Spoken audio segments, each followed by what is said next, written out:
70% মানুষের রায়কে উপেক্ষা করে নির্বাচন করলে সেই নির্বাচন অবশ্যই, যে 69% মানুষের রায়কে উপেক্ষা করে নির্বাচন করলে সেই নির্বাচন অবশ্যই প্রশ্নবিদ্ধ হবে।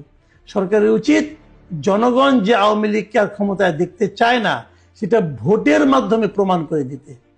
এটা কিন্তু একজন ইউজারের বক্তব্য। এখন যদি আপনি ভোটের মাধ্যমে প্রমাণ না করতে পারেন তাহলে আপনি নিজে নিজে সিদ্ধান্ত নিলেন না তাদের দেওয়া উচিত না, সেটা কি আপনি পারেন? আপনি তো বিচারকও নয়।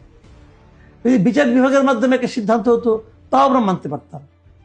আপনি কে সিদ্ধান্ত নেওয়ার? আপনি কেউ না। আপনি যে আসলেই কেউ না এটা আপনারা কদিন পরেই বুঝতে পারবেন। আপনারা কেউ না। আপনারা মনে করছেন আপনাদের সবকিছু করার ম্যান্ডেট আছে। এই মনে করা আপনার মধ্যে সীমাবদ্ধ। এই দেশের মানুষ সেটা মনে করে কিনা সেটা আপনি জানেন না এবং জানার চেষ্টাও করেন নাই।